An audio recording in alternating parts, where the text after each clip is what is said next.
In this little series of videos, what we're going to look at is creating some low poly assets that might be suitable for like a medieval game or a little adventure game, something kind of Minecraft-y style, that kind of low poly, low resolution asset that you might use in a game prototype. So this first one is a tree, and this tree I've made with my students before. I'm going to do it a little bit differently than what I've done in the past. So we're going to start with a cylinder here, and we're going to turn the number of vertices down to about 6 or 7. Actually, 8 is probably a good number because that gives us a nice even number to work with later.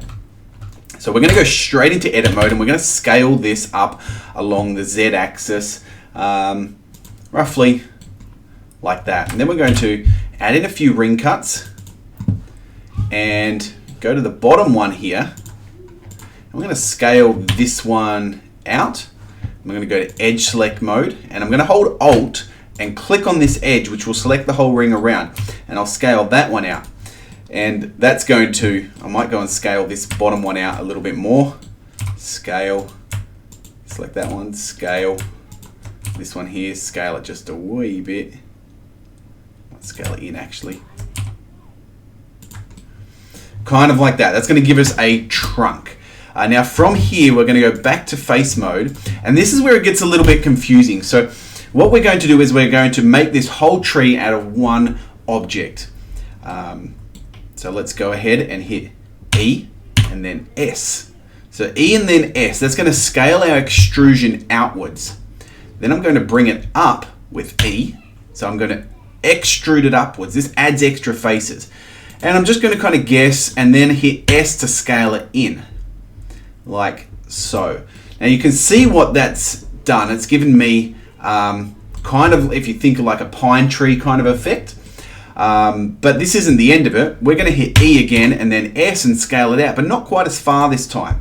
Hit E, bring it up, and scale it back in. I'm going to repeat this process, E, S, and each time I'm not going to come out as far as I did before, but I am going to go up roughly the same distance, and then go in at roughly the same angle.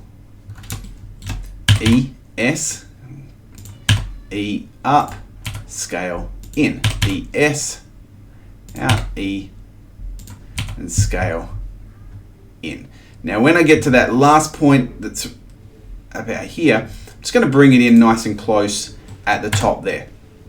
So that's going to give me a pretty decent looking pine tree. I'm actually not 100% happy with this bit down here, so what I'm going to do is I'm going to select the faces around here.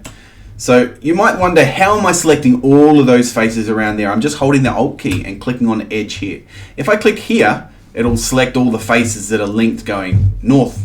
But if I select this, it selects them in a ring. I'll hold Shift and select these ones as well, because what I want to do is stretch this out. So I'm going to hit G and then Z. I'm going to bring that one down.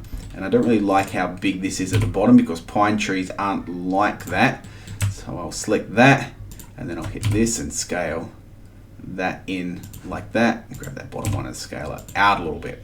Okay, so that is better. That looks more like a pine tree. And then I can go ahead and add some materials to it. Now I've actually made this video after I've made a few of the other ones, but I realized that this tree is actually probably the easiest one to go with, and it's also a really good foundational one to work with because it talks about extrusions and scaling and so on, moving things around along the axes. So I'm going to go ahead and add a new material, and this material is going to be called green leaves, and I'm going to change the color to a greeny color. Might make it a little bit darker than that. That's good. Now the whole thing goes green, but I don't actually want the whole thing to be green, so let's add a new material and call it tree trunk. I'm going to change the color of the tree trunk to be like a brown color here. I'll change the hue over here, and then the brightness down here. Turn the brightness down, put the hue into the orange, and you're going to get a brownish color. I'm going to need to go into edit mode, and I have to select these faces here. Now if I just draw a box around these faces, it selects them, or it looks like it, but it hasn't selected anything on the other side.